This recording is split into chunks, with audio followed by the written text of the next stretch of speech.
तुमच्यापैकी अनेक जण असे आहेत की ज्यांना या आठवड्यात कांदा विकायचा आहे. पण मनात थोडीशी धाकधूक पण आहे. वाढतील का? कमी होतील का? वाढतील का? कमी होतील का? म्हणूनच आपण हा रविवार विशेष व्हिडिओ करत असतो. या व्हिडिओतनं संपूर्ण आठवडाभराचे सरासरी दर किती वाढतील किंवा कुठे वाढतील किंवा किती कमी होतील किंवा स्थिर राहतील याची सगळी माहिती आहे. पण या आठवड्यात जसं मागच्या आठवड्यात सांगितलं होतं की हा आठवडा सकारात्मक आहे 1 तारखेनंतरचा, तसाच पुन्हा या आठवड्यात परत सांगतोय, हा आठवडा बाजारभाव वाढीच्या दृष्टीनं सकारात्मक आहे, दिलासादायक आहे. तर तुम्हाला जर असं वाटत असेल की नाही मी आता विकू की नको, विकू की नको, तर तुम्हाला तुमच्या मनाचा जो कौल आहे तो घेण्यासाठी, तो पडताळून पाहण्यासाठी हा आठवडा अतिशय चांगला राहील.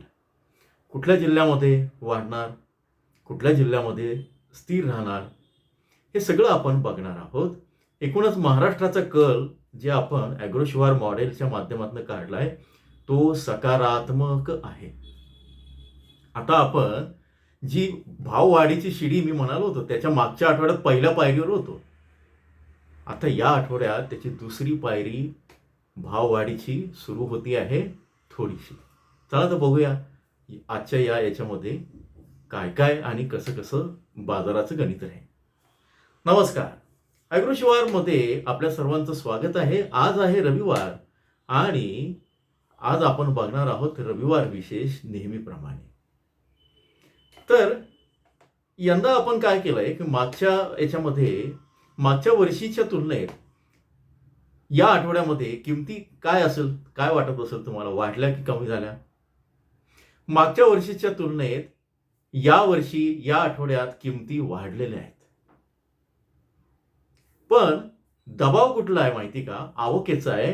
कारण कालपर्यंत जी कांद्याची आवक होती सगळ्या महाराष्ट्रामधल्या मुख्य बाजारांमध्ये, बाजार समित्यांमध्ये, ती मागच्या आठवड्याच्या तुलनेत थोडीशी वाढलेली आहे. आता या आवकेचा दबाव काही प्रमाणात राहणार, त्यामुळे बाजारभाव 15 किंवा 16 ऑगस्ट पर्यंत तरी 30 रुपये, 40 रुपये, 50 रुपये असे काही होणार नाही. पण मंदी पण येणार नाही. ॲग्रोशिवारचं मॉडेल जे आपण तयार केलेलं आहे त्या माध्यमातनं आपण संपूर्ण बाजार समित्यांची बारीक बारीक माहिती आणि जो डेटा आहे तो अतिशय काळजीपूर्वक, अधिकृत डेटा, त्यावर आपण एक विशिष्ट गणित तयार करत असतो आणि तिथून मग त्याला हवामान असेल, आवक असेल, अशा सगळ्याच घटकांची जोड देऊन हे तुमच्यासमोर ठेवत असतो. या सगळ्यात 8 दिवस 10 दिवस जातात आणि माहिती मिळवण्यासाठी तर बराच वेळ जातो. पण तरी पण आम्हाला वाटतं की तुम्हाला नुसतं बाजारभाव सांगून काय उपयोग आहे? उद्या भाव वाढणार आणि काय उद्या बाजारभाव एवढे राहणार आहे किंवा आजचे बाजारभाव एवढे आहेत असं सांगून तुम्हाला काहीच फायदा नाहीये. तर तुम्हाला भविष्यामध्ये ॲग्रोशिवारचा प्रयत्न असा आहे की तुम्हाला स्वतः बाजारभावाचा अंदाज लावता यावा, म्हणून हे सगळं मॉडेल आहे.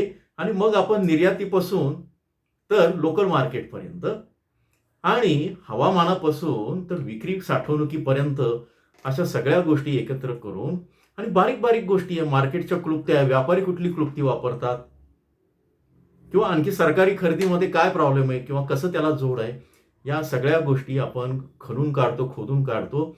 याचं कारण मागचे 26-27 नाही 30 वर्ष पत्रकारितेत घालवले. माहिती कशी खोदायची, कशी मिळवायची आणि त्याचं विश्लेषण सर्वसामान्यांच्या भल्यासाठी कसं करायचं हे आम्हाला माहिती आहे. चला, फार वेळ घेत नाही, प्रस्तावना बरीच झाली. तर 9 ते 15 आठवडा, सोमवारपासून ते 16 ऑगस्ट पर्यंत, पुढच्या रविवारपर्यंत बघा काय कुठे कुठे चांगले गोष्टी घडतायत ते बघूया. अहिल्यानगरमध्ये वाढ आहे. अकोला जिल्हा किंचित वाढ आहे, फार नाही, 5%. अमरावती वाढ आहे. बीडमध्ये वाढणार आहे. बुलढाण्यामध्ये वाढणार आहे. चंद्रपूरमध्ये किंचित वाढेल किंवा स्थिर राहतील. छत्रपती संभाजीनगरमध्ये वाढ आहे.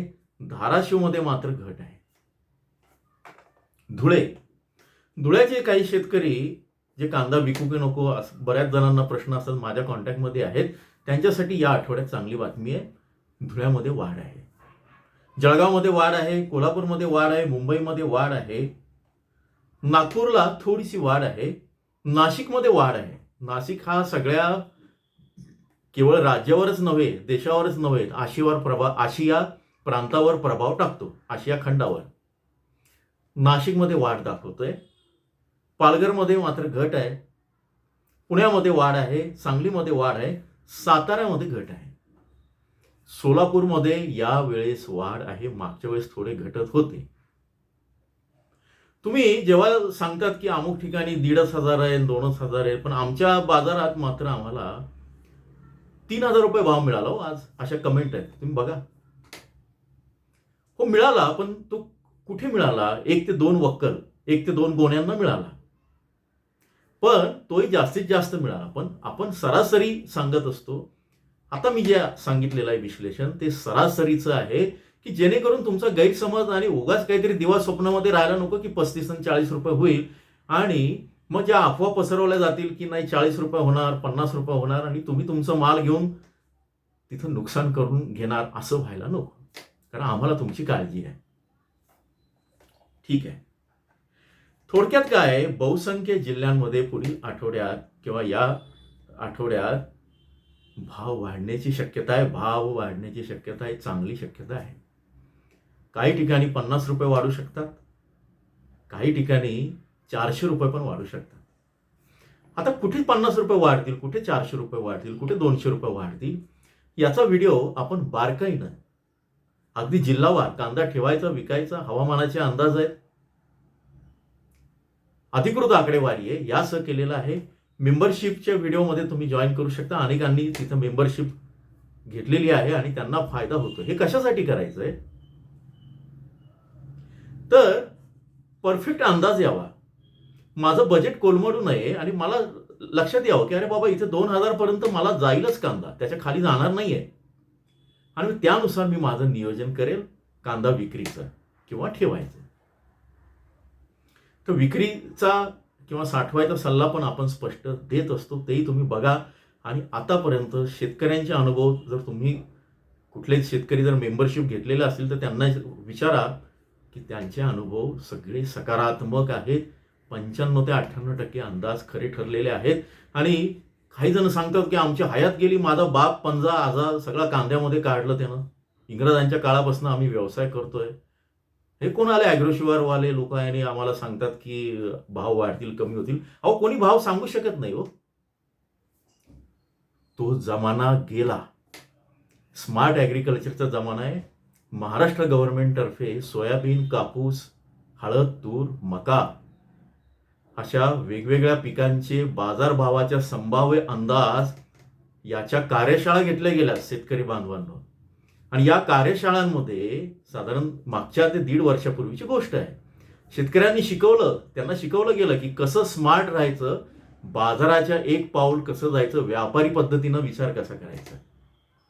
आपण तेच करतोय.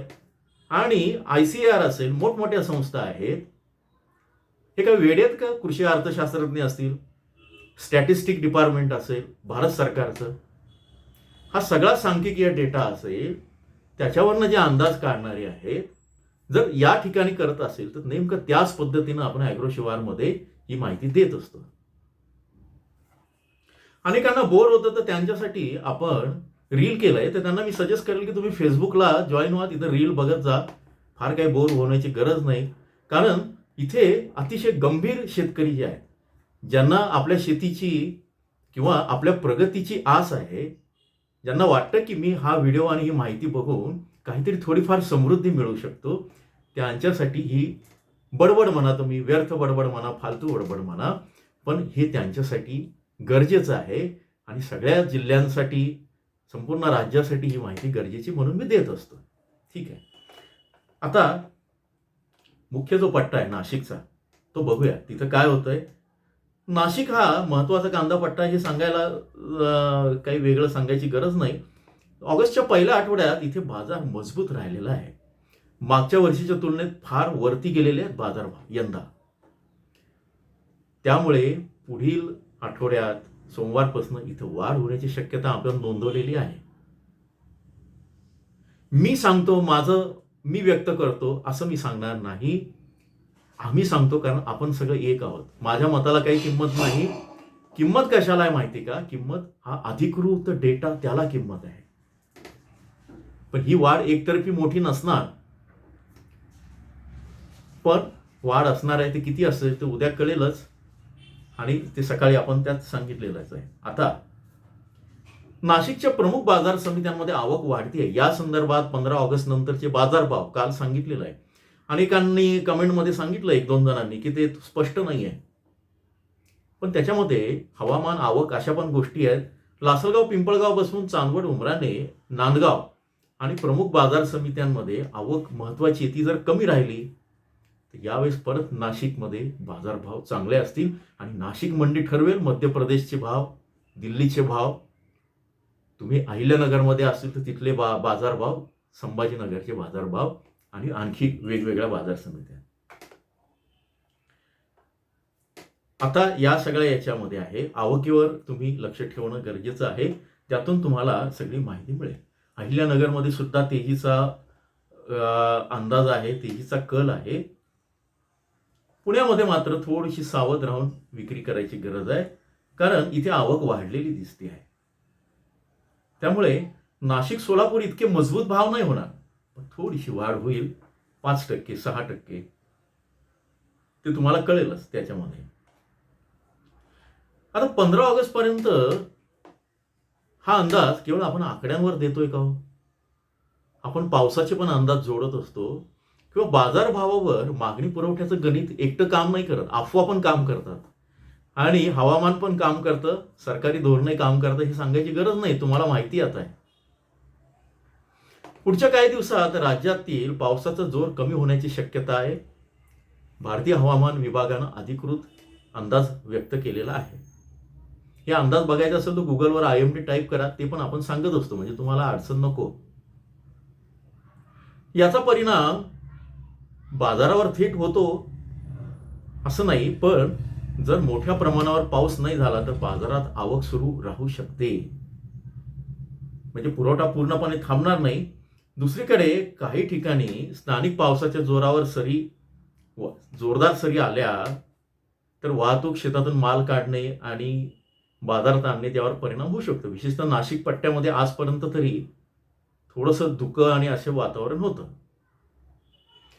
त्यामुळे पाऊस हा सध्या तेजी निर्माण करणारा घटक नसून सध्या तो तेजीला आधार देणारा घटक आहे, हे तुम्ही समजून घ्या.